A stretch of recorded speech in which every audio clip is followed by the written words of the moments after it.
I'll tell you one thing that Hey, when my girls start to trip and hate before escape, I call Sirius XM 98. Yeah, Thursdays the Foxxhole 7 to 9 to talk to ZoWilliams before I lose my mind. Yo, I need advice on my relationship, cause I'm about to start breaking.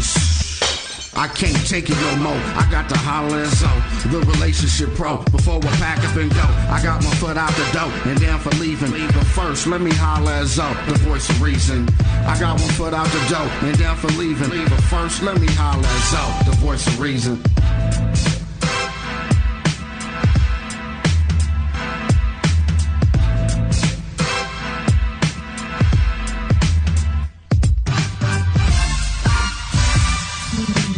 Thursday night, the voice of reason has returned to the Foxxhole with yet another in-depth, intriguing topic.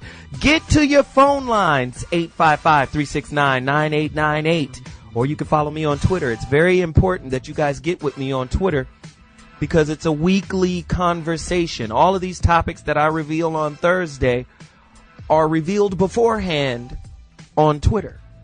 You know, the week building up. We ask all of these questions, hundreds of questions, and we engender this week-long conversation. I would love for you guys to participate.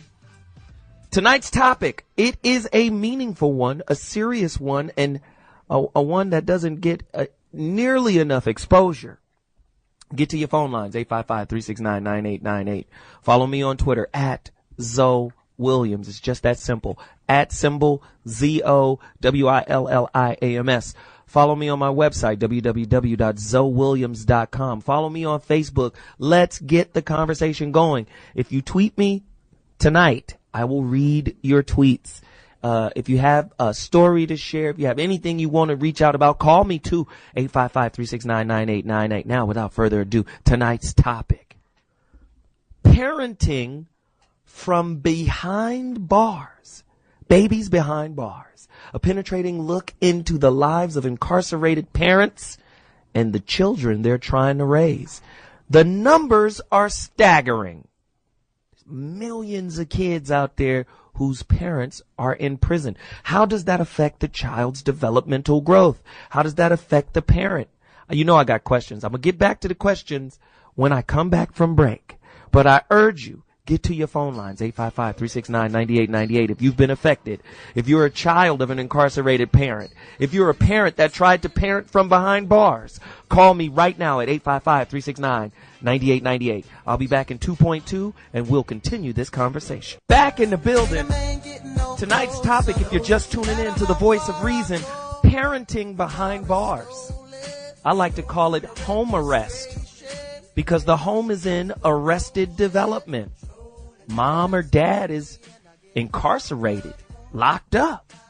Parenting behind bars, a penetrating look into the lives of incarcerated parents and the children they're trying to raise. Get to your phone lines, 855-369-9898. Before I introduce my guests, I got some really incredible guests on deck. Before I do that, I want to hit a couple of stats. 1.5 million children under the age of 18 with parents. Listen to this. This is crazy. Under the age of 18, 1.5 million children have parents in the criminal justice system. 53% of those children are black. 23% of those children are white, and another 23% are Latino. I mean, this is crazy right now. This is a serious situation, and we don't even want to get into America because that's another show where America is the number one leader in mass incarcerations. We might be, number 17 in the world in education, but we're number one in sending people to jail. This is a crazy situation. 855-369-9898. Great topic we got tonight, parenting from behind bars. Let me hit you upside the dome with a couple of questions here. Which has a greater adverse effect on children, an incarcerated mother or father? Which one is easier to cope with? It's a tough question. I mean, I would think it's difficult to live without either one. It's a tough question, though. Call me, 855-369-9898. That's the number to dial. What does Father's Day, or any other holiday look like to an incarcerated parent or a child that has an incarcerated parent? What does the holidays look like, right? Do children of incarcerated parents really respect or recognize the authority of that parent while they're on lockdown? How can a parent really, impress his, ideas on a child when he's behind bars? Crazy, man. What are some of the ways children of incarcerated parents stay connected with each other? I mean, are people still writing letters? Can inmates have Facebook accounts? I mean, how do they stay connected? I don't know if they could get a tweet from prison. 855-369-9898. What are some of the stigmas associated with incarceration for parents, children, and caregivers? And I mean, I could go on and on. I got a gang of questions, but my producer is urging me to move on because I have some really special guests in the building. The first cat I'm going to introduce, man, he's on fire, been on fire since 1998 when he made his debut. He's a Houston MC. A lot of people say rapper nowadays. I'm going to say MC. I represent hip hop. I love hip hop. Houston MC, brother got his own day in Houston. That's what they told me. They said the dude got his own day. He must be significant. He must have power to guide the youth in the right direction. He's an American rapper from Houston, Texas.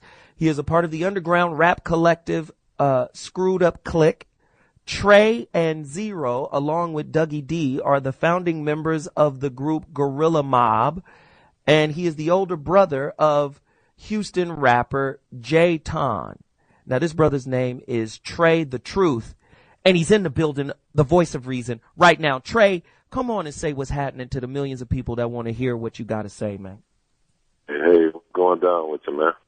Hey, man, I appreciate you taking out the time. I know your time is valuable. You got a concert you're getting ready for, and I appreciate you taking out the time to participate in this very serious conversation. Oh, most definitely, man. I appreciate you for having me, because when they reached out and told me what the situation was about, I'm most definitely a supporter. Absolutely. And the young lady who brought you on, she's going to be on with you right now. I'm going to introduce her to the world right now. Her name is Marilyn K. Gambrell. She attended Sam Houston State University in Huntsville, Texas, and received her Bachelor's of Science degree in Criminology and Corrections. She is the founder and chief executive officer of No More Victims, Inc. That's NMVI, right? And is a certified anger resolution therapist. Miss Gambrell is a former Texas parole officer who was assigned to the Fifth Ward areas of Houston, Texas. During her nearly 10-year tenure, she founded the most successful support group program for parolees in Texas. Listen, she has a bio the size of a phone book. Her credentials go on and on and on. Marilyn K. Gambrell, thank you for coming into the Voice of Reason. Please reach out to the millions of people who want to hear your inspiring words along with you and Trae Tha Truth. Say hello. Thank you. Hello. It's a pleasure to talk with you. I'm enjoying California. In Texas, where we're from, is 100 degrees plus, so this is absolutely beautiful. It was a pleasure to be with you and your listeners tonight. And I absolutely love Trae, so I'm so happy he's been with us tonight. So, Trae, what organization did you support, and what cause are you here to support right now? Most definitely, my family. I most definitely been hands down with Miss Gambrell. I mean, I'm kind of really just rooted to the life of a struggle period, because I understand from the aspects of coming from the streets, the aspects of dealing with someone behind bars, the aspect of people in the direction they need to go to focus instead of losing faith. Wow. And Marilyn, you got to tell me, it must be difficult for parents who are incarcerated to even try to parent their child from the inside. How do they do that? How do they connect with their child? How do they get their child to listen? How do they get their child from straying down the path that led them to prison? How do they do that? It's really difficult. I know I can speak best about my 1,200 children that we have, and a lot of them don't get to see their mothers at all because in Texas and where we are, the female prisons are moved the furthest away where you can't get to them, where you have the male prisons maybe right downtown that's just a bus ride. So, for one, just connecting with moms is very difficult. And we go into the prisons and we work with the children that are in prison as well who are already fathers at 14 years old who are incarcerated and their fathers are incarcerated. So we really work from every angle, and the mothers are just devastated when we come in to talk about their children. Their hearts are just heartbroken. They're so sad. And terrible things happen to our children when no one's there. And also, a whole other angle is people resent them, resent the child a lot of times simply because they look like the parent who might have stole everything from the home during their addiction. So they're penalized in so many other angles that the parent doesn't even realize what this child is going through. But there's some ways, but one thing for sure not to do is try to threaten your child or send letters home about what you're going to do to that child when they get out of the penitentiary because they're misbehaving in school. Never, never, never. And all that does is add more anger to a situation where the child feels rejected and abandoned. So to now threaten them to behave. One of their problems is their daddy or their mommy's not there, and well over half of my 1,200, the mothers and fathers are in the penitentiary, and I was the grandparents' parole officer before this child was even born. Wow. We have a lot of work to do. And Trae, and Trae, let me ask you really quickly, do you put some of the encouraging and uplifting and educational and just straight up game in some of the records that, you know, you make? Do you put some of this information in there so the kids can learn some things and turn their lives around so they don't wind up in prison? I come at it from a different angle. The angle that I come at it from is, you know, a lot of people say my music can be harsh or blunt, but it's also truthful. That's the reason they call me Trae Tha Truth. The way I do it is I would never in life be a hypocrite because I understand the ways and the life of the streets because that's where I come from. So what I do it is I do it in the form that I tell them, look, this is what I'm out here doing and this is what I went through in the process of me doing it.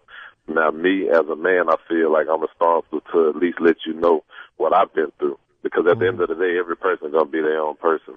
But I just let them know how I bump my head or this ain't really this might not be the best situation for you, you know, and I think people tend to respect that where I'm from a lot because they don't want somebody to come in there and tell them, don't ever do this, don't do this, and they're the ones probably doing the same thing. So I just try and show them a way like, man, you know, it can be better. It's always somebody going through something worse than you. So, you know, a lot of moves we make, we gotta be cautious nowadays, you know, because like I tell them, man, like, you know, I was one of the first and only rapper through Texas that they actually let in the prisons to do concerts and tour with them. You know, I did shows with the older ones and I did shows with children at the age of 11 on almost life sentences. So it's like, it's just crazy, man.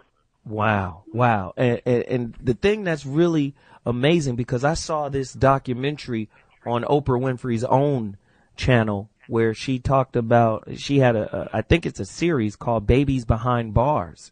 Right. And, you know, she followed the lives of these female inmates. And now what they're saying is statistically the number of females incarcerated is on the rise, and the number of pregnant females is on the rise. And typically what happens is in most prisons, they have the baby and then they take the baby away immediately to foster care. Is that not right, Marilyn? That's true. That's true. A lot of prisons now, you can stay with the mom for a certain period of time. It varies state to state. But I know for Texas, and Texas is improving on that, but the babies are taken away, and if no family member comes to get that child, then they're given up for adoption, and you may never see your baby again. Wow. And some families, some of our females, I know in our program, some of our moms, every time they got in trouble, their remedy they thought is to get pregnant before you go back to court. If you if you have any sense at all, you know that doesn't work. You're still going to the penitentiary. But it's baby after baby after baby that's taken away, and they don't even know their moms. And then the mom desperately wants to find that child, but their name has even been changed from what their birth name was. Wow, so now the babies are technically lost to the biological mother.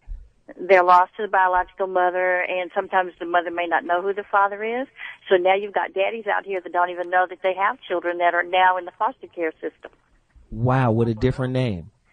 With a different name, but that's their baby. And then a lot of times, since the Attorney General is now so deeply embedded and should be in the prison system and working with the incarcerated fathers and mothers, the father may have 6 children but only says he has 2. Because he's dealing with those child support issues. So getting accurate data is always going to be difficult. And I disagree with 1.5 million. You think it's higher? I would maybe 6.5. I would say in Texas alone we may have that number, but I think it's much, much higher than that, and the data is just not accurate because you're never really going to know. But for us, the child came forward and came to us wanting help, and then they helped identify other children that came that were going to forever keep it a secret. But they've been raped, they've been beaten, not fed, not taken to the doctor. They're angry, they're hurt, they're thrown from pillar to post. They're too young, raising younger siblings, 9 years old, raising 4 younger siblings. Wow. Can you imagine? Exhausted and hurt and scared and trying desperately to not let the Children's Protective Services find out and take their siblings from them. So there's so many secrets and there's so many. It makes total sense. Based on their life experiences, when they act out in school and get in trouble and do violent things based on their life experiences, they're really on target. We're the ones as a society that's dropped the ball. Trae, thank you, Marilyn, for that. That was very, very deep. Somebody call us right now at 855-369-9898. If you're just tuning in to the Voice of Reason with ZoWilliams, we're talking about parenting from behind bars, a penetrating look into the lives of incarcerated parents and the children they're trying to raise. On the phone with me right now is none other than hip-hop superstar, young superstar on the rise, Trae Tha Truth out of Houston, Texas, as well as Marilyn K. Gambrell. Listen, we've got great guests. I want you to call them, and I want you guys to interact with our callers. We got them on deck right here.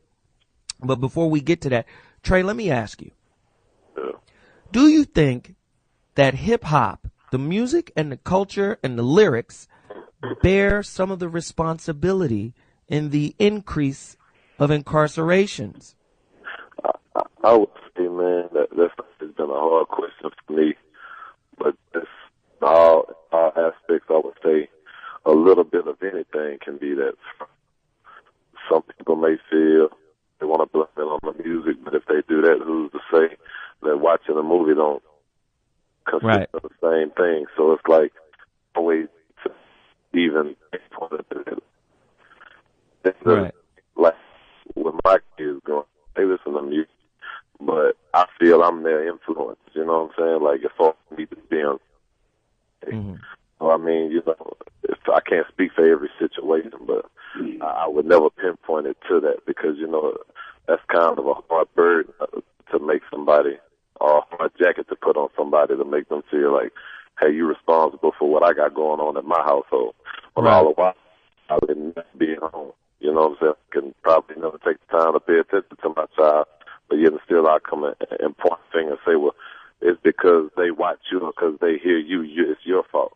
Right. But, you know, like I said, it can go so many different ways. That's why I try and really stay away from it and just do whatever the best I can. Because, you know, at the end of the day, I make street music, but at the same time, I play my part to show them what's real and what's not, you know. Like even just learning from Gambrell right now, as we were speaking about children that are being born within prisons or children who get took to foster care. I'm in the process of opening up my own. So I think, at the end of the day, it's like we just got to play our part, you know. And she motivated me a lot from when I first came, you know, because you got to understand, like Ms. Gambrell been seeing it all from from babies under the age of 1 or 2 being killed from abuse, I mean, to all kinds of stuff. And it's like coming from that lifestyle and understanding that lifestyle, just chose not to turn my back or close my eyes to it. I chose to just deal with it for what it was. Wow. And I respect the fact that you come on here, you share this information, and people get to see a side of you that isn't on your record. You know, for me, I think hip hop has some responsibility. And what you said, you're right. At the end of the day, you're the parent of your children, and you should be able to have a greater influence on them than what's on the TV. But you got to understand, this is a technologically advanced society that pushes content at our kids from a multitude of different angles. From iPods, computers, Facebooks, Twitter pages. It's coming from everywhere. Television, movies, cartoons. At some point, the people who create this content has to step up and take some responsibility. Not all, but definitely some. Before we take this break, let me read you guys this little piece of information here. There's an organization called the We Ones Nursery Program, and I think it's at the Indiana State Prison for women, I think.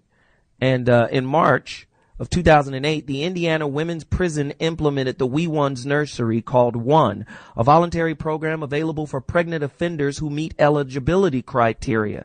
The intent on the One program is to provide parenting education and to ensure quality time to strengthen the mother-infant bond during initial months after the infant's birth. Now, this was the thing that was on Oprah's Own. They only had space for 10. It's like a dorm. They only had space for 10 mothers, right? And each mother has to have a sentence that lasts no longer than 18 months, and that's after the child is born. So at any given time, they have over 60 inmates that are pregnant, but only 10 people can get in that dormitory.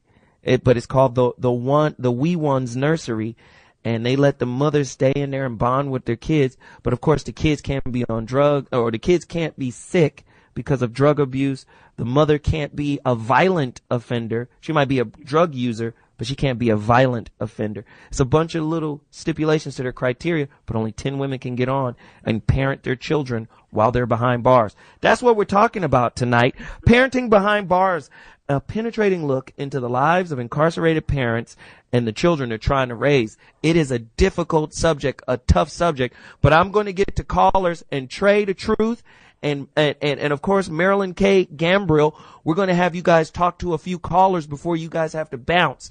But we definitely want you to participate with some of our callers. Call us now. 855-369-9898. 855-FOX-9898. I'll be back in 2.2. Peace. Ladies and gentlemen, Zometheus Rising, the voice of reason.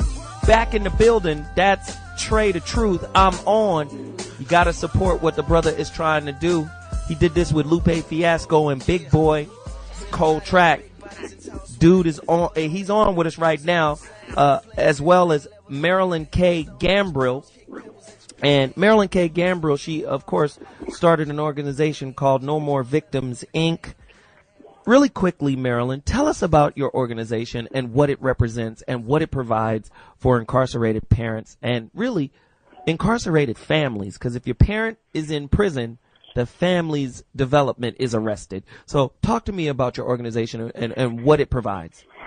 No More Victims is an advocacy agency for newborns and children of incarcerated parents. And while I was a parole officer, I began to see things that I couldn't live with anymore. Children running after police cars screaming for their mommy or their daddy and just heartbroken, and then the abuse that they would endure, whoever the caregiver was they were left with. So I decided that I had to focus on the child to prevent the next inmate from going on from there at 2 years old and forward, and then try to reunite the family as well and work with the parent that was already in prison. Mm-hmm. And our goal is, my kids are not going to the penitentiary first. Mine are not going. And I have over 1,200 children, and only 24 have become incarcerated. And we're in the heaviest sex offender and parolee populated zip code in the entire county of Harris County. And we're surrounded by pain and trauma, a school district that's had all kinds of problems and poverty. And mine are not going. So the whole focus is to give them a better life and know that whatever their parents did is not their fault, but that our parents have a past too of pain and trauma and heartache. They're not bad. They're hurting too. to try to calm down the anger and rage that they feel. And then they have to give back as well. So we go into the prisons and we tell mothers and fathers how it feels when you miss every birthday. But I've been raped repeatedly and you're not there. I need you to come home and be with me. And so when you get that really raw honesty, and a lot of times the parent was the same child and never had a chance to say it, and they ended up in prison. So we want to heal our nation, heal our community. And these children, Zoe, these are the most brilliant. They're amazing. They have an ability to survive. We need to take notes from them to save our country. Wow. That's the key players. Is this baby that everybody's thrown away. This is the star of all. Wow. Now, let's do this really quickly. Trae and Marilyn, do you guys mind taking a few callers with me and answering some of their questions? Would love to. I would love to. All right. Cool. Before I do that really quickly, at Heavy's Joint on Twitter says, jail is where society's failures reside.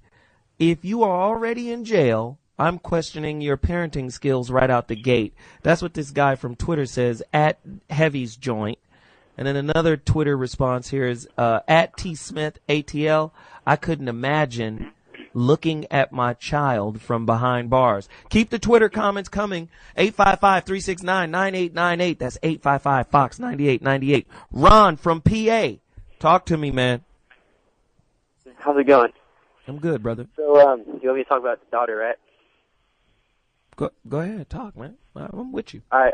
Well, my daughter, at age a little bit before 14, she got involved in some serious drug incidents, right? And I didn't really know what to do because she was just way out there, and she ended up going to prison for it and for multiple years, and I just didn't know what to do about it. But it's been really hard on our family and stuff. We've gone through multiple rehabs and all that. I just don't really know what to do right about now. Wow. Talk to him, Marilyn. Sounds like he's in a bind. Sounds like his family is in a bind. Somebody's coming in and out of prison, so talk to him. How old is your daughter now? Right now, my daughter's 20. She's 20, and did she go into the juvenile prison and then went on into the adult? Yeah, she started for a few years. She was in juvenile, and then a couple years after that, they moved her into the actual jail. Did she have a child before she went into the juvenile prison? No. Okay, well, that's good right there. You know what I would like to do, if you'd be willing to do this, and Zoe, if you could help facilitate it, if you could send me her information, and I would love to write her and start a communication with her, because she doesn't know either. She can't figure it out either. It wouldn't be going like this. So I think as much energy and help, and for your family as well, because I know this has torn y'all apart. And you've watched her just go through this since she was a child. But I would certainly be willing to start communicating with you and your family and just seeing what we can do, because there's so many factors. It's really hard to just nail one thing. But the fact that you love her and the fact that you stood behind her, that is so amazing, because I don't see that often. So first I want to commend you for loving your child. But I would be happy to do whatever I could do. So, Ron, this is what you do. Do not hang up the phone. Stay on the line. Our producing team in New York is going to take all of your information and forward it or give it to Marilyn. So, Marilyn, we're going to have New York give you this brother Ron's information, okay? I would love to. And, Ron, I will, as soon as I get the info, within a day or two, I will be communicating with you. And I would will you be able to help me out a lot? Say again? I'm sorry?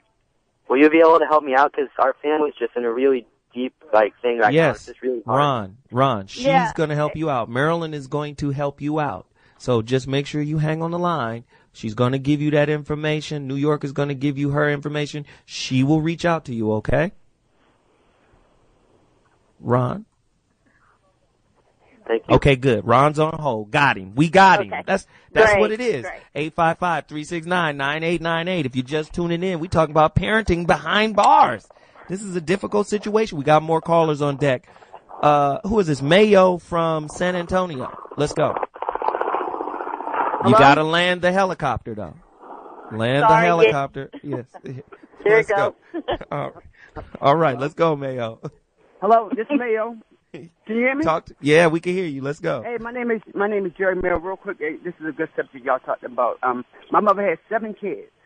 She was a single mother. I never knew my father until I went to jail when she died from cancer. And I went to jail at 18 years old, and I met my father in prison. Me and him were cellmates in prison. That's when I first met my father. My father had caught another jailhouse murder. He had double life. And, it tore me up, and I'm still torn up to this day. I'm 44 years old. I live in San Antonio, Texas now, but all this happened in Baltimore, so I had to change people, places, and things. But to let you know, parents behind bars, it's a terrible thing, because when I was young going to school, I wanted games. I wanted my father to be there. I seen other kids with their fathers. I didn't have my father there, and my father in prison. I was so embarrassed. Didn't even say my father was in the penitentiary, but to know when I met him in penitentiary, he was my cellmate. That was the embarrassing part right there. But, he died in prison, and, it was a bad thing.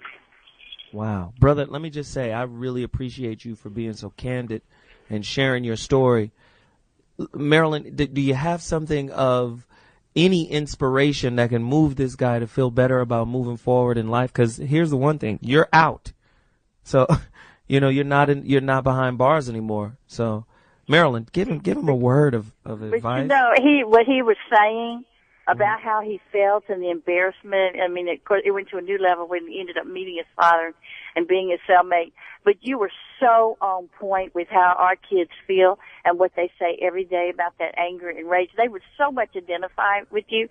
And actually, what you would have to say to them, I think, would be absolutely inspiring. What you bring to the table. You've survived so much. Mm-hmm. And I think your wisdom and your life experience, that's exactly who we need to be with us to help save our children. Wow. You are critical. You are a critical piece to this.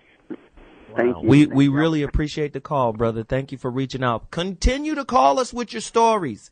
855-369-9898. 855-FOX-9898. Really quickly, another piece of stat material here. In 2007, a disproportionate number of fathers incarcerated in state prison were African American, 42%, or 20% were Latino. And to me, it just seems like there's some type of discrimination thing that's inbuilt in our society. Ageism, racism, sexism, classism, socioeconomic and educational things that seem to target people of brown skin. I don't know. Talk to me, Marilyn. Talk to me, Trae Tha Truth. Is this a reality in our hood? Are they looking to put us in jail? Well, I know in our community, my children are 85% African American. And I see it every day in handcuffs every day, and children being drugged down the hall at school. So I know just the nature of what's going on in the community sets it up. And if you look at the stats, it sure looks like it. Like wow. It's very intentional. It's absolutely intentional. Wow. Trae, what do you think? I agree. I mean, I hate to say it, but that's kind of all we know as far as a part of, how can I say, it's kind of, to me, it's kind of embedded in just the aspect of life nowadays. If you, as far as in the lower communities, or you know, as we call it, the slums or the ghettos, a lot of people be targeted behind, how can I say, behind others. Like what certain police or certain people may experience with others, they tend to just take it out on everybody. Wow. I've seen a lot of people go in jail and recently and come out from being in jail for over a decade, and all the while they were innocent. You know what I'm saying? It's wow. It's all kinds of stuff that goes on. Wow. I think that's the reality. I wouldn't even say it's blacks. I'd just say like period, because it's the same thing with Latins as far as in Houston. They go through the same thing we go through. So wow, it's just how it is. Man. But you know what? There's one more that we never talk about too. I agree with Trae. It's black, brown, and it's also poor white children are caught up in the same thing. They're harassed just as much. And I see that too, because in our community that is the minority number is the white child, but the poor white child goes through the same thing. Right. And that's one population we don't even talk about, possibly just because they're white. It's happening across the board. It truly is. Well, the statistic out there says that 45% of all women that are in prison that have children are white. And yes. I totally agree. And 70% of all men that are in prison are African American. So, and I think you guys pointed it out very, very well. You know, it's a socio-economic thing. And it says here, what is this, 1997? Most incarcerated fathers reported income below the poverty line prior to incarceration, with 53% earning less than $12,000 in a year before their arrest. Come on now, call me right now. Tell me poverty don't equal prison. 855-369-9898. I'm telling you, it's a crazy topic tonight. I'm going to take one more caller before we go to break. And when I come back, Trey, what I would like for you to do, actually, before we go to break, let me do this. For people that want to follow you, for people that want to connect to you, that want to get your music and just get down with your energy, your vibe, because you seem to be a very intelligent brother, man. And a lot of times we don't see this in hip-hop artists. We just see, you know, misogyny and disrespect and whatever. But I think you've got a gift, man, to change the lives of millions of young people. And you've got a platform, and you do have somewhat of a responsibility to give these kids something. Where can they find you, man? You got a website? Where can they go to connect directly to you? As far as those who ain't in the city of Houston, their best bet probably would be my Twitter, which is at Trae ABN, TRAEABN. That's at TRAEABN. And of course, within the city of Houston, they always see me because I'm a little bit everywhere. Right. That's the best way to find me, because, you know, I interact on mine. Like, I don't have a label doing my Twitter or anything like that. It's actually me. So right. They actually get to interact with me. Wow. So you want to connect to him, get at Trae Tha Truth. Hey, Trae, let me just say, man, I know you got to do a concert really quickly, but I appreciate you taking out the time, man, and sharing this information. My two children are at home listening. So I know if they listening, now they fans of Trae Tha Truth. So I appreciate you for doing that, man. And there's some more kids out there listening too, man. And y'all should connect with him on Twitter and get that good game. Appreciate you, man. Thanks for stopping by, man. Yeah, I appreciate you for having me, man. I appreciate Miss Gambrell for hitting me. She know all she got to do is call me, rain, sleet, or snow. I'm coming head first, so. That's what I'm talking about. Thanks again, man. Does. We love you, Trae. Thanks again. Appreciate it. Now, this is what I'm about to do. I got callers on hold. I'm going to come to you guys right after this break. Marilyn Gambrell, you're going to stay on with me a little while longer. We're going to deal with a few more callers. When we come back, more information. I want y'all to listen to this record from my homeboy Che. He drops good game. I'll be back at 2.2. Back in the building. Zometheus Rising, the voice of reason on Foxxhole Radio. We're listening to Elvis Presley. I'm Jailhouse Rock. 855-369-9898. If you're just tuning in, checking us out, we're talking about parenting from behind bars, a penetrating look into the lives of incarcerated parents and the children that they're trying to raise, man. It's a very, very tough conversation. You know, how would this conversation proceed if it were your family? You know, mommy won't be coming back home for a very long time. It may be 3 or 5 birthdays before she returns. I mean, how do you say that to a kid? How does a kid respond to a parent leaving them, you know, before they've really developed their own personality and identity? Because as you're raising children, you know, children get their identity from their family core. They find their pecking order or their hierarchy, their place in the hierarchy. Oh, that's mom, that's dad. This is how I interact with mom. This is how I interact with dad. I mean, it's hard enough for a single parent with the other parent free. Can you imagine if either one of the parents were in prison? I mean, or both of the parents in prison? I mean, it gets tougher and tougher. There are more than 1.7 million children in the United States with an incarcerated parent. More than half of incarcerated parents in state prison and almost half of parents in federal prison have never had a personal visit from their child. Eek. Some 10 million young people in the United States have had a mother or father or both spend time behind bars at some point in their lives.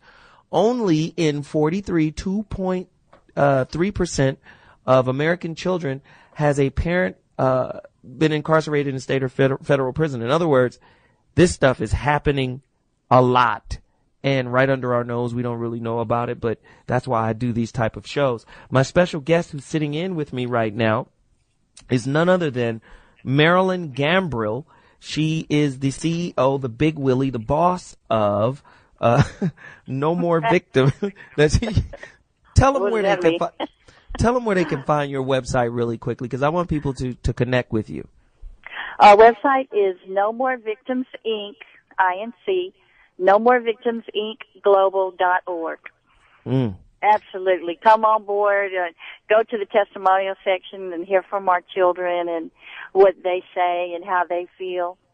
It's awesome. We love any and everybody to contact us. Come over. Come see us in Houston, or we'll come see you. We can do that, too. We go all over the country. Wow. And she has a great organization, and I'm just so pleased that she was able to come on and support this topic tonight. You know, a lot of times on the Foxxhole, we want to have fun and we want to laugh, and that's what this platform is about. But it's also to educate, inform, motivate, inspire, and do all of those things as well.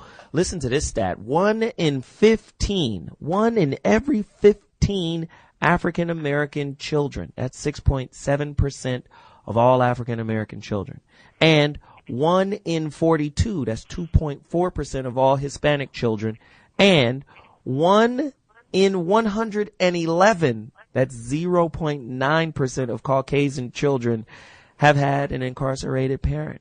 And you can see the disparity right there between African Americans, Latino, and Caucasians. Since 1997, the number of Caucasian and Hispanic children Hispanic children with an incarcerated parent has increased 26% and 20% respectively. The number of African American children remain the same. So there are a lot of kids out there that got, moms and dads in prison. Marilyn, do you mind if we go to the callers again and just get involved a little bit more with them? No, I would love to. Absolutely. And I would love for you callers to ask Marilyn questions. Talk to her. If you want to connect to her, let's do it. We're going to hook you up like we hooked Ron up. We'll hook you up too. Let's get at her and use her resources to reconnect your family. Who do we have on right now? Who is this person right here? John from Chicago. Call me right now. 855-369-9898. John from Chicago, it's your time to chime. Let's go.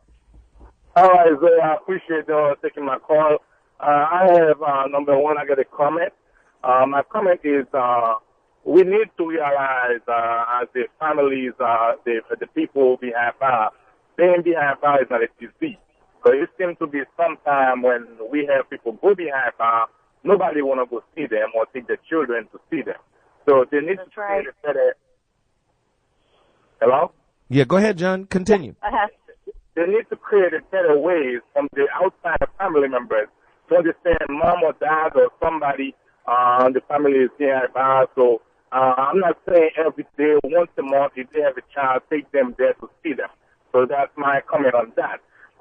And other than that, I'm looking at, as far as like the government or either the jail cell people taking the people babies away from them after they give them birth. To me, it's a crime. There is many ways they should be able to solve that. Give them a little bit of time.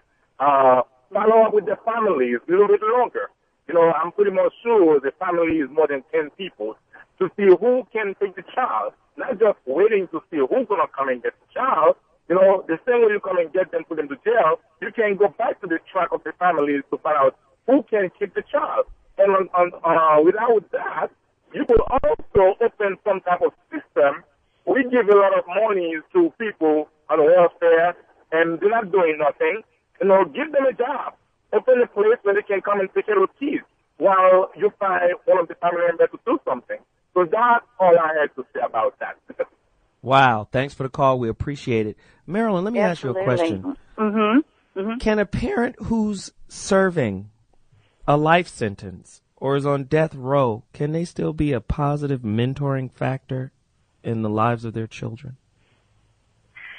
You know, when that parent talks with some stability and some humility and really wanting to love and nurture that child with the honesty about don't make the mistakes I did and genuinely reaches out, absolutely. Because that child is going to hold on to whatever that parent says. And the kids come in all the time with so much anger, how they hate them, they never want to see them, but at the end of the day, they love their mothers and fathers. They're just angry. Mm-hmm. So I think if that contact is safe contact, absolutely. Well, and let me ask you, please tell the listeners really quickly, what are some of the side effects that children experience because of, having an incarcerated, parent? What are some of the side effects that they, because we've done research and we've heard a bunch of things, so I wanted you to, articulate that for us. Well, a lot that I found, again, with our children is very low self-esteem. They have lied most of the time about where their parents actually are, connected to so much guilt and shame. If the parent made the news, it was a media story because the crime was so horrific. They're bullied. They are shunned completely, and not just by other children, by adults, by teachers. These children go through a lot of things. They're afraid to talk to anybody and tell them anything. Mm-hmm. They keep a lot of secrets, way too much responsibility. They're overwhelmed. They cut themselves a lot. They're very suicidal in many cases and very gang involved. Mm-hmm. It just kind of puts them out there to go almost whichever way the wind blows. Mm-hmm. They're going to follow. They're so needy in most cases, and that's why I'm so glad we created the family of children we did, because now they have an option. And there's a lot of programs around the country for children of incarcerated parents. They, to me, and how I'm writing a book called that, in fact, they're the ultimate at-risk child. If there's 10 risk factors that we have listed as far as our Texas Education Agency or any education agency, we list 10 factors. This child doesn't have one or two. They usually encompass all 10. Wow. So you can't just take care of this child as if they're equal to any other child that might be dealing with just one risk factor. These children are exceptionally wounded. But again, when you give them what they need, they're the most amazing. They already are the most amazing children. Wow. And we've got more guests. Marilyn, we have more guests lined up to come on the show. But before I get to them, I just want to get some more of these callers out of the way. Remember to call us at 855-369-9898. If you have, if you were a child that had an incarcerated parent and you want to know how to deal with it, you want to learn how to cope with it. If you grew up and you were like, man, my dad was in, somebody call me and share your story and send us tweets. My producing staff are telling us to send us tweets. Come on, tweet us at ZoWilliams or at Foxxhole. Foxxhole is our official Twitter page. That's at FOXXHOLE,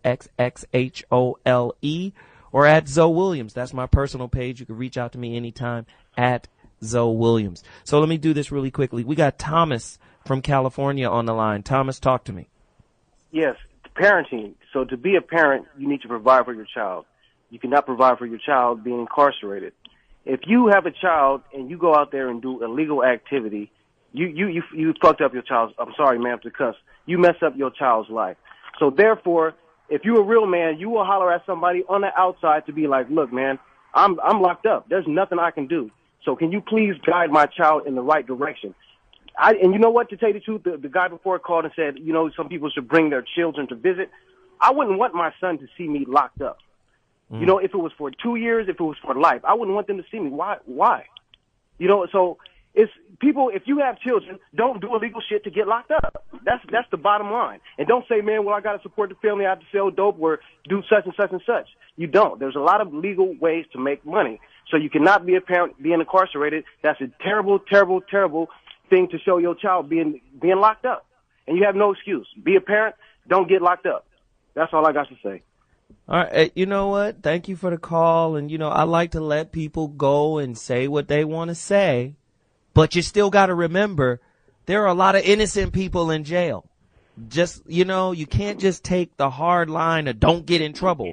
There's been a lot of people that technically never did anything wrong, never committed a crime, and still wound up in prison. So the judgmental do this and be the good daddy and be the, sometimes you are being a good father. You're just in the wrong place at the wrong time, and next thing you know, you in jail. So we gotta be careful with the judgmental gavel.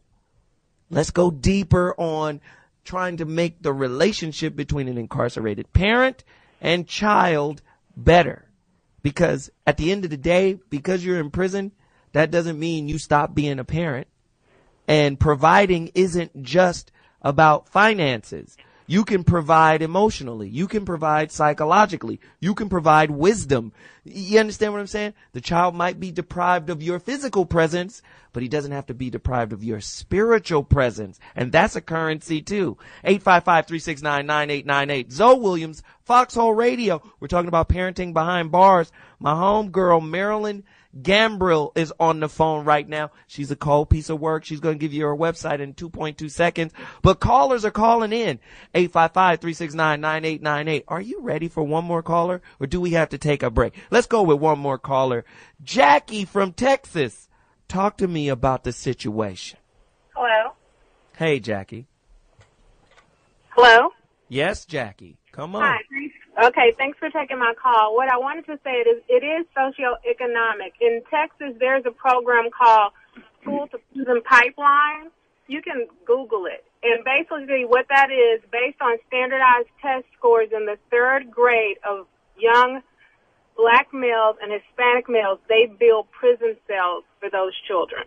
In a state where the governor is now announcing he's going to run for president, they instituted the lottery so they could raise money for education and cut the education budget by $400 million. And they're steady closing down schools in inner city neighborhoods. Wow. She's exactly right. She is exactly right about that. Wow. She's I'm just blown away. That's Texas for sure. She is exactly right about that. Thanks, Jackie. Thanks for the call, Jackie. Continue, Marilyn.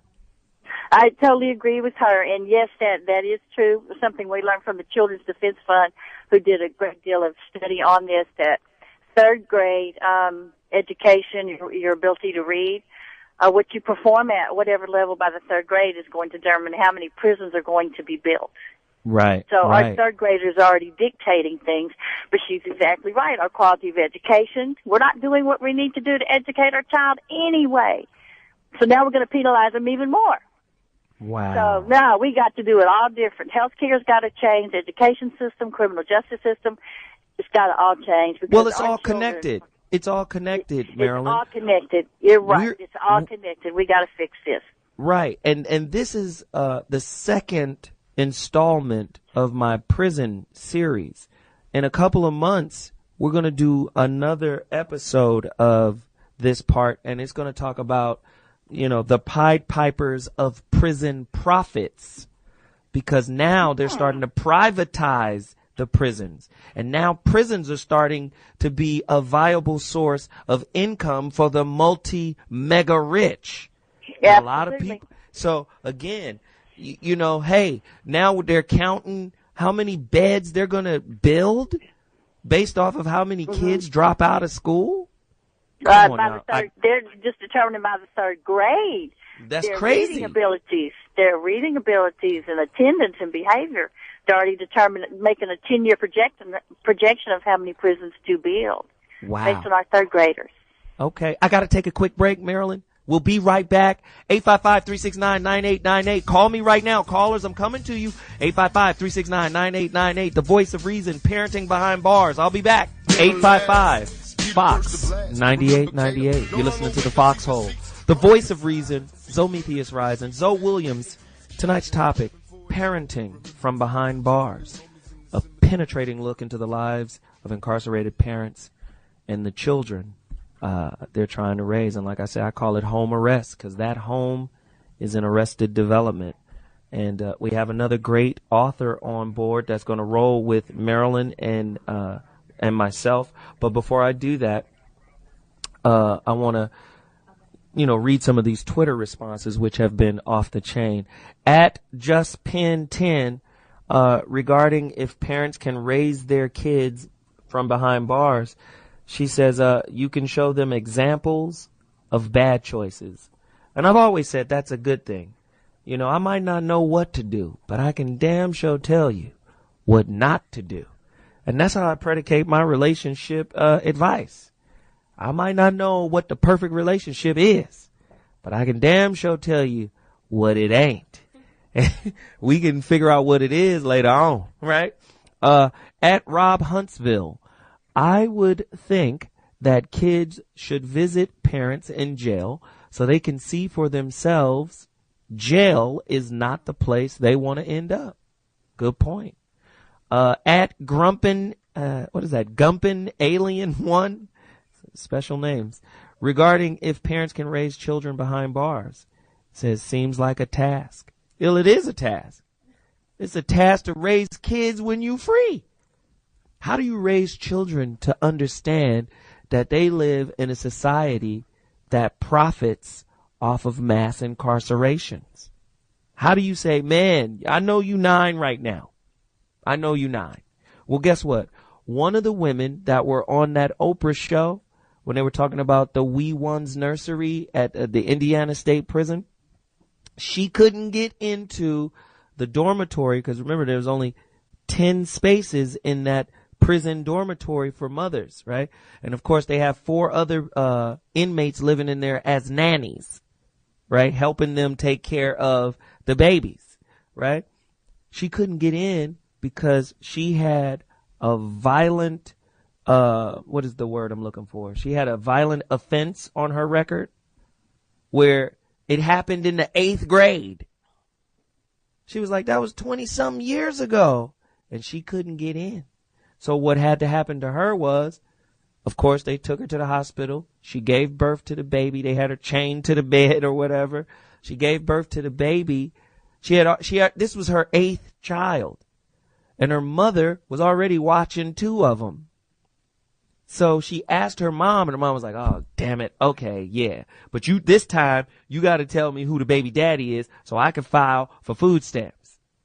And she didn't know. She was like, I'll figure out who the baby daddy is, paternity, when I see the baby. Because if it's dark skin, it's the brother I was messing with. But if it's white, it's my boyfriend. So, I mean, it's a cold situation. And then at the last second, the day before she was supposed to give birth, the mother called and said, man, I can't take care of another one of your kids. So then they had to do an emergency call to an Amish family who rolled up in a horse and carriage and got the kid. I mean, I'm telling you, boy, it's a cold situation. Y'all got to watch that series, Babies Behind Bars, on OWN. I ain't trying to promote OWN or nothing. I'm just saying. I was watching it like, damn, this is apropos. I'm doing this show tomorrow. Right? Ladies and gentlemen, without further ado, the voice of reason. I'm rambling. But let me just read off one more Twitter. At the real Delano regarding if parents can raise children behind bars. He goes, no. And it's just as simple as that. 855-369-9898. Tonight's topic, parenting from behind bars. A penetrating look into the lives of incarcerated parents and the children they are trying to raise. Follow me on Twitter. I'm reading your tweets. That's at ZoWilliams or at Foxxhole, Foxxhole. Now, let me move on. We've got another author on that's going to join us, Marilyn. Is that okay with you? Marilyn? Happy, Okay, cool. I'm glad you're there with me. We're going to bring her in. She's going to chop it up with us as well. This author, right, has written and has appeared in numerous national publications, including Glamour, Health, Legal Affair, Marie Claire, Mother Jones, Newsday, O, the Oprah Magazine, Salon.com, Self, Redbook, and the Washington Post. Her book, All Alone in the World, Children of the Incarcerated, was published by the New Press in October 2005. It won the Pass Award for the National Council on Crime and Delinquency, was selected as a pick of the week by Newsweek. In other words, she has a phone book full of credentials. She's a cold piece of work. We're really happy that she was able to take the time and participate in tonight's show. Without further ado, Nell Bernstein. Nell Bernstein, talk to us. Welcome to the Voice of Reason. We appreciate you taking the time. Let's get busy. Here, having never been called a cold piece of work before. Honored to be here. But I'll tell you, I have heard this business about can people parent from behind bars a million times, and I could barely contain myself. Because I've been doing this work for over a long time now. I don't know, and I'm sorry I wasn't on the show earlier. I don't know how much you guys have talked about the numbers of kids who have incarcerated parents now, but we don't even get to ask that question anymore. Mm-hmm. The question is, can kids grow up without parents? Because, and I want to tell you a quick story. 1 in 10 kids on any given day when I was writing my book 5 years ago had a parent in jail, in prison, on probation, or on parole. That's on any given day. So if you look at how many in their lifetime are going to have that experience, many, many more. Wow. If a child is black, the odds go up 9 times. So do we get to sit around and philosophize about whether this is possible or not? No. We got to do something. Mm-hmm. So I get a little frustrated when I hear people thinking about it in the abstract. Parents can give their kids one thing, and that's unconditional love. And when we put barriers that make it impossible for them to do that, we're gonna pay the consequences. I'm starting a new book on juvenile justice, and with the last book, I don't know, maybe I gave 60, 70 speeches. There wasn't one room I entered where somebody, at least somebody, did not come up to me and say, this is in my family too. Wow. Well, it's happening again with the new book. I went to buy new glasses, and I said something about, these are kind of nerdy. I don't know if I can go into juvenile hall with them, and they are. And the girl looked at me, very polished graduate student, a lot of makeup, and I just got that shiver where and I just said, you, right? And I was there for an hour while she told me about her brother being in and out of juvenile hall, and it's the numbers are so staggering that this is, I think, the biggest threat to the American family, the biggest civil rights issue that we're facing. Mm-hmm. I don't think we can kind of indulge in can they or can't they. We have to make it possible. So now, why do you think the numbers have increased 5-fold over the past 3 decades? Why do you think there's just this explosion of incarcerated parents, incarcerated people? Well, it's not so much what do I think, but we've had a complete turnabout in how we deal with what happens when people use and sell drugs. Mm-hmm. That's the short answer. It has to do with the mandatory sentencing laws that were passed mostly starting in the early 1980s. Mm-hmm. That's what's caused the huge mushrooming in the prison population. There has not been an uptick in violent crime. In fact, violent crime is down.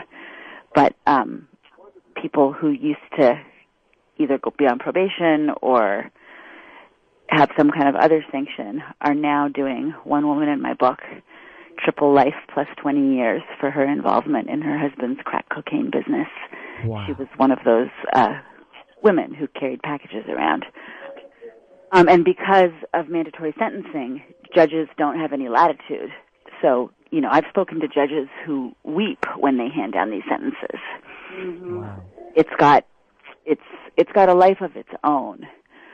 And the only thing I can hope is that it's so bad that it can't just be somebody else's problem anymore. Mm-hmm. The net is so broad that powerful people, presidents' nieces, are getting caught up in it because there's no discretion anymore. Wow. Can I ask you another question? And the budgets, question? of course, are cracking. Right. Can I ask you another question?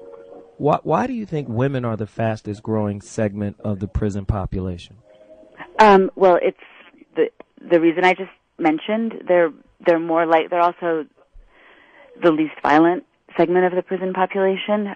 They're more likely to be locked up for nonviolent drug offenses and crimes of survival that are related to drug addiction. So because we have radically increased the sanctions for drug addiction, and that tends to be what propels a woman into prison, whether she's self-medicating out of a violent relationship or just addicted. So typically just drug offenses, and women get caught up, with the drug offenses, and of course their numbers are rising because of drug abuse or because of domestic violence or fighting back. I mean, there's another reason, though, which is really ugly, and I devote a whole chapter to this, which is that under mandatory sentencing, the only way that you can get what they call a downward departure, a shorter sentence, is to give information about someone else. And because women don't tend to be the ringleaders, they don't have that information. And so they'll often end up, as with Danielle Metz, who's in my book, or Dorothy Gaines, doing longer sentences than the guy who's actually running the drug ring, because he'll turn evidence on them. They don't have any evidence because they're just kind of on the low end of the totem pole. Wow. And that's also contributed to the rise in women behind bars. I mean, a lot of people, we go to work every day, we do our job, we pick up our kids, we cook dinner, we watch our favorite television show, and we're totally oblivious to all of this that's going on. I mean, it's really eye-opening to have Marilyn K, Gambrell on, as well as Nell, and I mean, it just blows me away right now just to hear this stuff, to know that this is happening. One more question for you, Nell. Of the male children whose parents have been incarcerated, about how many will end up behind bars themselves? Is there an approximation, a number? That question. There is a number, but it's not true. And I use a number in my book, but it was the best I could find. What you hear, and this is not specific to males, is that if your parent has been incarcerated, you're 6 to 7 times more likely to be incarcerated yourself. That's in federal government documents. It goes into grant applications. It's actually not true. Denise Johnston from the Center for Children of Incarcerated Parents sat me down and explained that the numbers are so high that would add up to more than 100% if it were true. But it's a compelling argument. I don't like it as an argument for helping kids. Most kids don't go on to prison. They struggle very hard not to, and that kind of thinking stigmatizes them. Let's help them, because if we don't, they're going to hit us over the head and take our purse. Wow. Most of them are wonderful kids fighting fierce odds and deserve support because their families are vulnerable, not because they're a future threat. That said, if we do nothing, if we leave them out to dry, yeah, there's an increased likelihood. Wow, they're that's get good involved information. With the law, in part because of that stigma and that self-fulfilling prophecy, along with all the other vulnerabilities. So it's a very complex question, and it's one that hasn't been studied because not only do we not study it, we don't even count the kids. All the numbers that we have are estimates. They're completely invisible. Right, right. Marilyn, what do you think? Totally agree.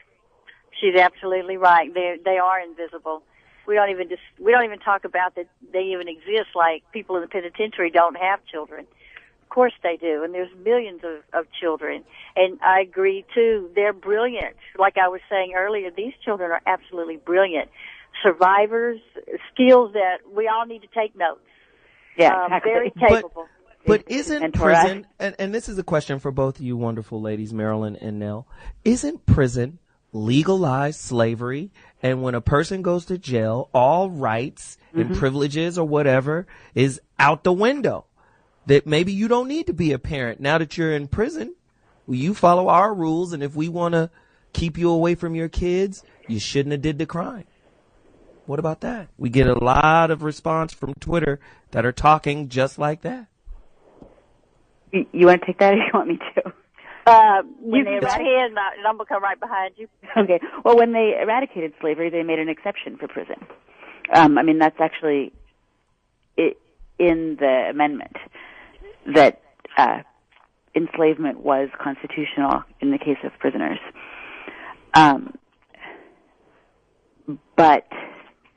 And many people do feel that I'm among those who believe that this is a continuation of the assault on the black family.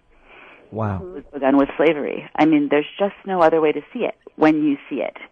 And in my book, I include some narratives of children being ripped from their mother's arms during slavery because they sound just like what the kids told me when the police tore them from their mothers.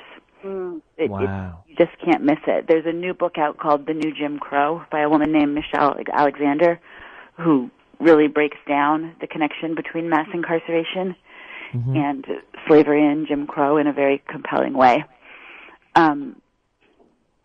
That's hard for people to hear, but if you look at, so I mentioned that a black child is 9 times more likely to have an incarcerated parent, but I really looked into that. It's not because of increased criminality. It's because of disparities at every step of the process, from arrest all the way through plea bargaining. Well, let's do this really quickly. Nell, what I would like for you to do, because I want everybody to go out and support you and get your book, find your website, find your contact information, your email address, websites, whatever, Twitter page. Please let the millions of people that are listening to you right now know exactly how they can connect with you and get your information and get a leg up on this stuff. Well, I got to get a website, but I organize a coalition that's advocating for a Bill of Rights for children of incarcerated parents, and our website is www.sf, as in San Francisco, CIPP.org, sfcip.org. Got it. Let me just say, I really appreciate all the information you've delivered here tonight. We need this. You were great, and I can't wait to get your book and read it. I think my producer said we have a copy floating around. I appreciate you taking the time, and thanks for being on the show. We got to keep it moving. We got more guests. We got more callers. We got more questions. I got to take another song break, but when I come back, phone callers, me and Marilyn will be at you. So we'll be back at 2.2. I'll talk to you then. Peace. What? Let that ride a second now. Yo, tonight's topic, parenting from behind bars. A penetrating look into the lives of incarcerated parents and the children they're trying to raise. Unfortunately, our special guest, Marilyn, she had to run. She's here in Southern California. She's at, I think, a wedding, actually. I think Rashard Lewis of the Orlando Magic, he supports her organization as well. And I think some of their family members are intermarrying. Yeah, so out here in Southern California. She had to be pulled away, but she was pulled away, actually. So I really hope that you guys support her organization, which is No More Victims, Inc. You can Google that. You can find her website, nomorevictimsinc.com as well. Please support her. She was an awesome guest. Her energy was beautiful, and it was great. We've got some Twitter, and then we're going to phone calls, and we have another guest.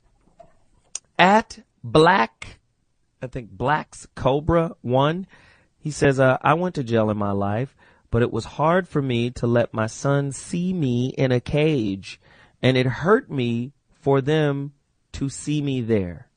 Wow, that's some parenting business. He had another one as well. He says, Zo, people need to understand and not throw away freedom over dumb things to lose your freedom like that. Yeah, some people do dumb things, but some people are innocent. We cannot forget that a pretty high percent, maybe we should find that stat. What is my production team here? What is the stat of people who are falsely acclaimed? Or falsely accused. Because I'm sure there are a lot of people in prison that go to prison and, you're accused of, condemned for murder. You're condemned for rape. You're condemned for whatever. And then that DNA test comes out and says, oh, that ain't the dude. but then it's 20 years later and your whole life has been squandered. How many times have we heard that story? 855-369-9898. Call me right now. 855-369-9898. I'm going to the callers. If you want to participate, if you want to share your story, maybe you've gone through something. Just like this brother at William McCary says on Twitter, it is impossible to parent from a jail cell, period. Do you agree or disagree? Somebody call me and let me know. I want to know. 855-369-9898. Tonight's topic, one more time, parenting from behind bars, a penetrating look into the lives of incarcerated parents and the children that they're trying to raise. Let's go there. Samantha, or is that Samantha or Shanita from Alabama? Talk to me. Hello. Thank you for taking my call. Absolutely. My question was more so, I have two nieces, 6 and 7. Their mother is incarcerated with felony murder. And every time they go to the prison, I have to deal with, I'm not saying maybe nervousness or scared. Mm-hmm. They get patted down, they get checked, they got to take their shoes off, and they never been through anything like that, and it's really a process with them. How do I ease them into that process? Wow, that is a great question. I mean, they well, start back bedwetting and everything. The psychologist told me to stay away. I don't think that's best. But what do I do for the kids? The psychologist told you to stay away from the prison? She told me to do not let them visit because it's interrupting with their daily life. And I don't feel that way because that's my niece. These are my great nieces. Wow. And we had a behavior problem with the older girl once she started visiting on a regular basis because she was in Louisiana and we were in Alabama. Then they moved her back to Alabama, so she's maybe an hour and a half away from us. So they visit once a month. But I'm trying to see how do I ease them into that. And when she went to prison, the oldest was 6 months, and she had the second child in prison. So she never lived with her ever. How do I ease them into that situation? Well, first off, just like if a doctor gives you a diagnosis of something, you can go get a second opinion. You can get a second opinion from another psychologist because that one said you shouldn't let those kids be there. First off, there are too many other examples out there. We just talked about it. The Wee Ones Nursery at Indiana State Prison for Women. They allow the inmates to have their children or whatever. You can ask another psychologist for a second opinion because there are methods of preparing a child to go meet with an incarcerated parent. Now, here's the thing. Here's where it gets dicey. Is the inmate in there incarcerated for a violent crime? Is she still there with us? She's gone? So it's a lot of things she doesn't qualify for. Right, because this is where it gets dicey. If she was in there on some type of drug charge or forgery or something like that, then maybe, okay, yeah, let's go visit the kids or let's go visit mom. And you can prepare them for that. And this is how you do it. Of course, you got to have you as the auntie, the caregiver, has to have that conversation in the beginning. We're going to see your mother. Your mother is in prison. This is what prison is. And as a matter of fact, they have books for children that talks about how mommy or daddy is in prison and how prison is a place where people pay their debt back to society for doing something wrong. But when the problem is when it gets to an inmate that has been incarcerated for a violent crime, now they're starting to look at that parent as someone that is not good for the child. So tell me again what your niece's mother is incarcerated for. She's in for felony murder. She had her father robbed and he was killed in the process. So you understand why the psychologist is like, no. Yeah, I understand that, but I'm saying what's best for them. I think, understand that. And I understand it's a catch-22. It is a rock in a hard place. It is a tough place to be, but you got to understand. Do you know how much it takes for someone to take another life, and then someone to think about it, premeditate it, plan it out? I mean, from society's perspective, that person is dangerous to everybody, whether they're a parent or not. So I understand where you are, and it's a difficult place to be. I would still suggest you get a second opinion, but I think even from the second opinion, from another psychologist, if you tell them what she's in prison for, they're probably going to tell you the same thing. You probably shouldn't let those children go visit this woman. What you could do is have them write letters. What you can do is have her write letters. What you can do is whenever she can have an opportunity to maybe call, have them call and talk, but to take them into that environment. And I'm sure she's in a maximum security prison, yeah? Yes. She calls every Sunday. But it's something when I take them to visit her. She calls, they write, they send birthday cards, Mother Day cards, but it's something when they go visit. Right. I can't really. Right. I can't really inform you on what you should do. You should really go back to that psychologist. And if you're not comfortable with his recommendation, I think you should maybe get another psychologist, get a second opinion. But I just have a gut feeling that they're going to stay on not bringing those children to the penitentiary to see their mother. And I know it's a tough way to go out, but I think that's the direction they're going to lead you in, because that's a violent offense. I mean, they're even talking about assault. If you assaulted someone, you might not be able to have your children come visit you. So, I mean, it's a tough one. I really appreciate the call. Thank you for reaching out. I mean, that was a heavy hitter right there. I mean, that was tough. 855-369-9898. If you have a situation, talk to me right now. We got Robert from OK, Oklahoma. Talk to me, Rob. Yeah, I'm originally from South Texas, but I live in Minnesota. I'm a truck driver. I'm just in Oklahoma. Anyways, when my dad went to prison, my dad passed away now, but when he went to prison, I wanted to know where my dad was at, and they used to tell me he went to school. He's going to be in school for a long time. Mm-hmm. And that's all they ever told me until they took me there, and I think it is good that some parents take their children to prison, because it made me think, since I was 5, 6, 7 years old, I don't remember how old I was, I don't want to be there. Wow. Wow. I don't want to be there. And another thing is, you were talking about black males and Hispanic males, about that's what they kind of pick on. I live in the northwest corner of Minnesota. Mm-hmm. And my grandmother and my aunt got lost in my neighborhood. And they're Latinas. I'm a Mexican-American. And they came out from San Antonio to go see my dad in the hospital. And they made them unload everything from their car to check them out for drugs. This is 2 old ladies. My grandma died 2 years after that. Mm. And they do, and if you're black in Minnesota, in the northwest corner, they're going to pull you right away. They're going to pull you over. They're going to check your car. They're going to, they want you to go to jail. Wow. My boyfriend that's Puerto Rican, he looks half black, and mm-hmm. They've been harassing him. I mean, they pull him over for nothing. Wow. It is, so, I think it is a black and Hispanic thing that they pick on them. They pick on these people.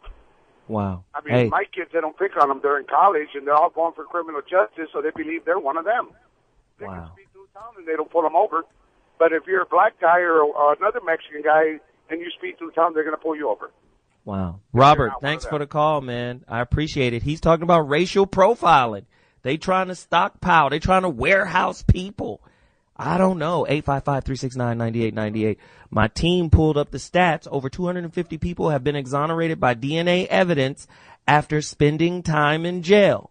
So when you call in and you say, well, you just don't get in trouble. A lot of people wasn't in trouble and was in jail. So it ain't going to jail ain't just about making ain't just about making good or bad decisions. Sometimes you just in the wrong place at the wrong time. Our last caller, Robert, just illustrated perfectly. How you going to pull over 2 old ladies because they Mexicans and sit them out on the corner and check the car? It's crazy. 127 death row inmates have been exonerated from DNA testing or whatever means to say, hey, You didn't do it, but they were on death row. I guess death row is pretty comfortable. It's like a 5-star hotel. Wrong. Estimate. 185,000 innocent people have served 1 year or more in the past 3 decades in prison. Stop playing games. Don't call in here with that judgmental, sanctimonious. We want to go deeper here. That's what we want to do. The voice of reason. Don't get in trouble. Yeah, I want to see you walk the straight line for the rest of your life. You might be in the 7-Eleven one day and do so, and be there at the wrong time at the wrong place, and next thing you know, you look wrong. You look wrong and you go into jail. Well, we'll figure it out in 5 years after we get the evidence together. 855-369-9898. We've got another caller on the line. And this is not a caller, this is a guest here. I want to bring them in. And this brother, he's a father, or their father has been in prison all of his life. In the beginning, he tried to communicate with his father, and his father, was trying to parent him after a lifetime of being absent. So he's going to come. He's going to share his story. The brother's name is Jody. Jody, welcome to the Voice of Reason. We appreciate you. Let's talk. All right. Thanks for having me. So tell me your story really quickly, man. What your father was in prison. What was he in prison for? Be honest with you, I really don't know the exact reason why he's in there. Wow, he's in there now. Yes, he still is. Wow, do you communicate with him? Every so often, because he's trying to talk to me and stuff like that. Talking about he hope he come home soon so he could be with his family and all that other stuff. But how old are you? I'm 22. Oh, you're a young cat. Okay. And he's trying to reconnect. Has he been in prison your entire life? Basically, he went in around 6 years old. Mm-hmm. Mm-hmm. And so how does that make you feel? I mean, not having the male that birthed you, how does that make you feel? Does he try to parent you from prison, and how do you respond to that? Man, be honest with you, that kills me inside. How you gonna try to parent me from in prison, and you wasn't there for me while I was growing up? I've been beat, shot at, stabbed, gun fights, gun wars. I've been through a lot of stuff. I didn't have a real man there to take care of me and be a father like a real man should. Wow. I had to look up to other people and do the wrong things just so I could grow up in this world. Mm. And that ain't happening with me. My mother raised me, but she cannot raise a man by herself. Right. A man got to raise a man, and I didn't have that in my life. Have you been to prison? No, I haven't. Have you been to jail? Yeah, I've been in jail. Okay. My question to you is, you say you're upset with your father, correct? Yes. Okay. My question to you is, are you going to let the anger and the resentment and the frustration that you have for your father lead you down the same path that led him to where he is today? Honestly, no. I'm really not. And how are you going to turn it around? How are you going to turn it around, Jody? How am I turning it around? Yes. Not doing the same stuff my father did. Not acting the same way my father did. I'm a father right now. And I swear on my life, my main goal is to be out here free so I can raise my son like a man should raise his son. Okay, I hope you... And man, I'm an advocate of you already, man, because it takes a certain kind of strength to just call up and share your story. My question to you is, for real, let's go deeper, nuts and bolts, man. What are you doing to make sure that you don't go there? How are you in school? Do you have a business plan? What are you trying to do? I'm in school to be a computer technician designer, a graphic designer, and on side I'm working a job while I'm going to school. Wow. Okay. I'm going to complete my goal and do what I got to do. Jody, this is what I want you to do. I want you to hang on the line. We're about to take a quick break, but I want you to stay with me, okay? Because I want to continue to talk to you about the situation. If you have questions for Jody, 855-369-9898, 855-FOX-9898. We're talking about parenting behind bars. We got Jody on right now. Real live experience on this mug right now. The Foxxhole, voice of reason. I'll be back in 2.2. Parenting behind bars is tonight's topic. The voice of reason. Foxxhole Radio. You know what we do. 855-369-9898. That's the number to dial. We got callers, and, of course, we got our guests, Jody, on the line. Jody, man, you want a father figure, right? You've always wanted that, right? Yes, I have. Your father is reaching out to you now. Why would you turn him down now?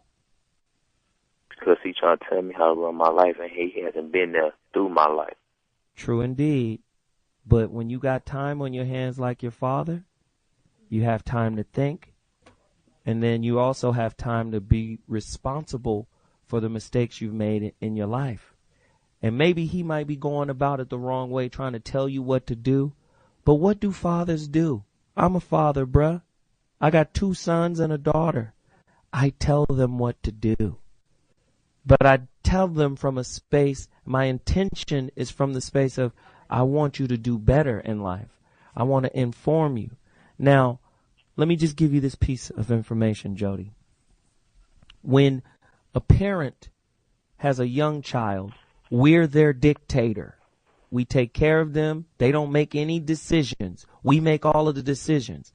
But when they get 22, a parent is supposed to turn into a mentor. So maybe you can say, hey, Dad, maybe you can't tell me what to do right now because I'm a grown man. But what I would like from you is that you mentor me.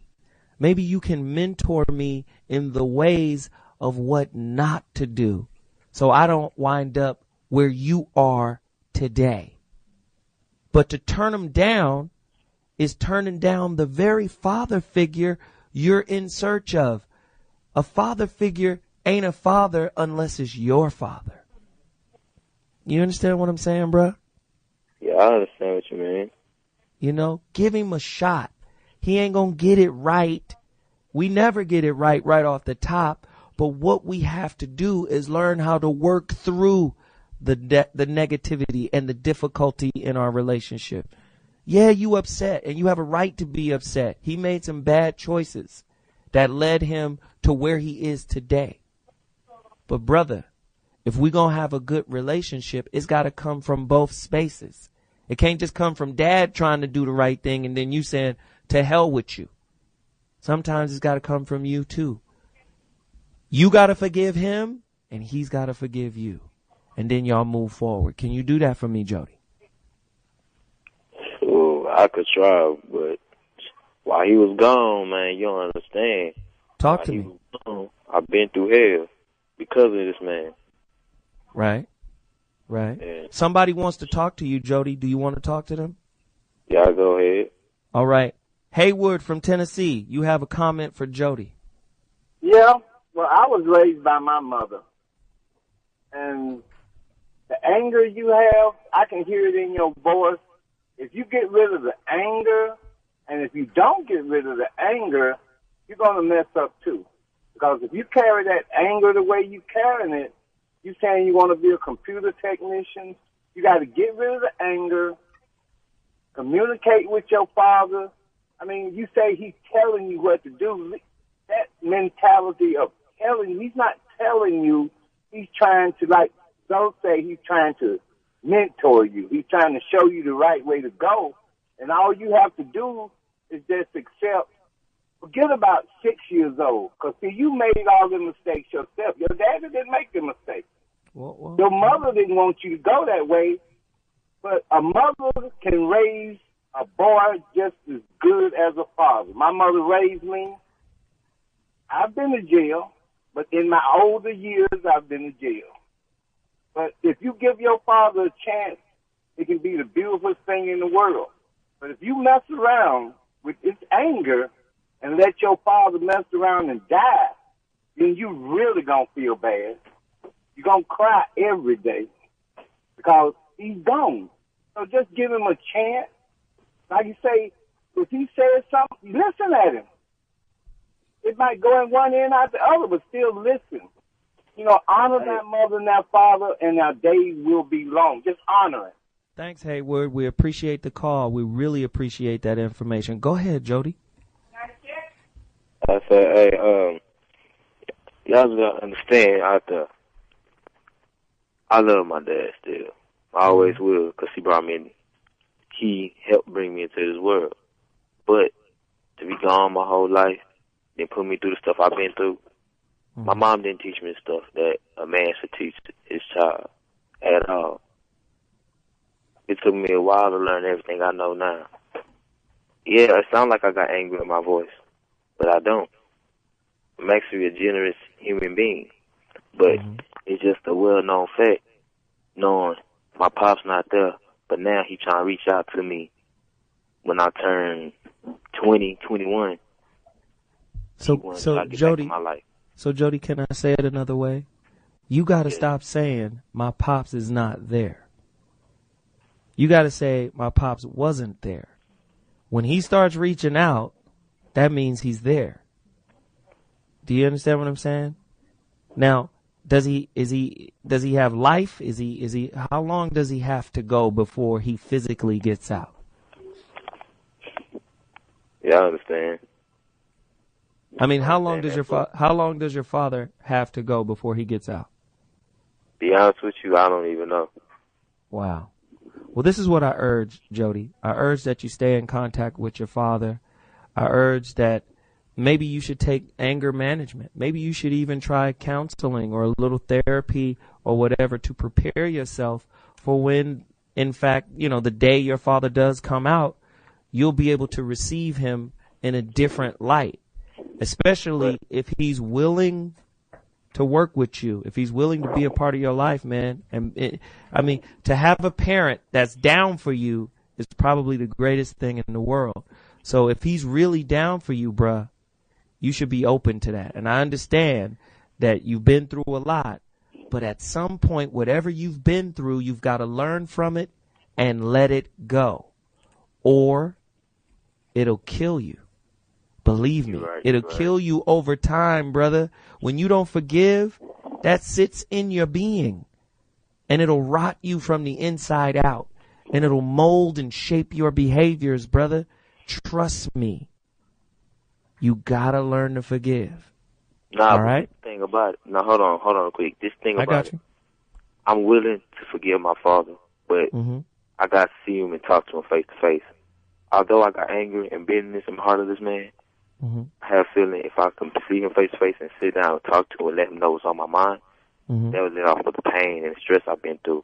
And I have a feeling that'll make me a better man and a better father to my son. Well, it's coming. You know the time is coming where you got to sit down with him, right? You know it's coming, right? Yeah. All right.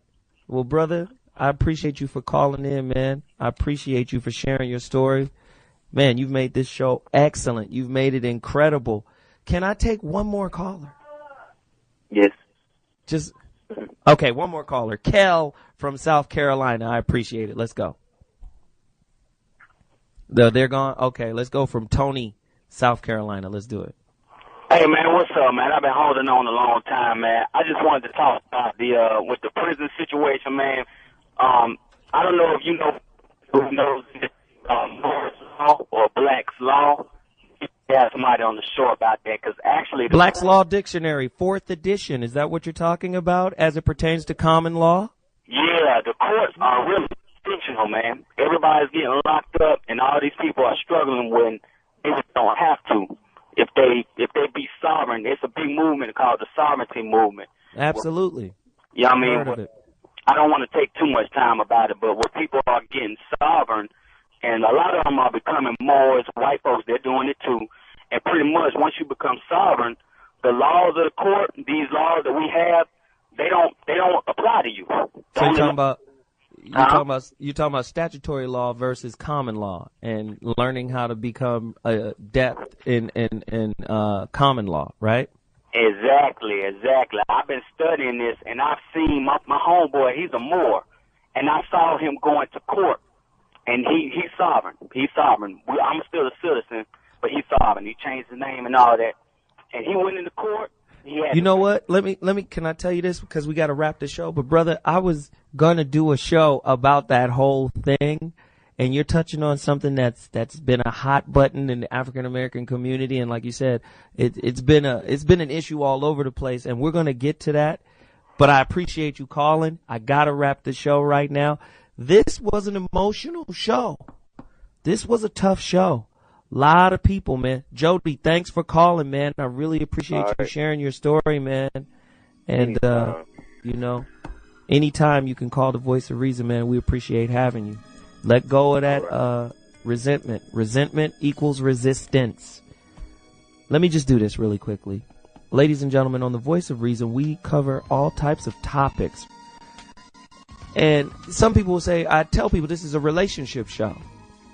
And sometimes people will get a little confused and they be like, well, man, you're talking about prison and you're talking about masonry and you're talking about religion. What? But hey, these are all things that affect the development of our relationships. I mean, I just highlighted, you know, parenting from behind bars and how it affects both parent and child. Man, if we can learn more, get more tools for our relationship toolbox, imagine how good, how fruitful, how fulfilling our relationships would ultimately be. I need you to follow me so you can help me on my journey to become a better person. Follow me at ZoWilliams on Twitter. Follow me on Facebook. I'm going to keep asking questions. I'm going to keep coming up with topics that push the envelope for us to develop and grow. If you want to continue to roll with me, email me at zo@SiriusXM.com. Join my Twitter page at ZoWilliams. Follow me on www.ZoWilliams.com. And we can do this thing. I appreciate you all. And until next week, peace.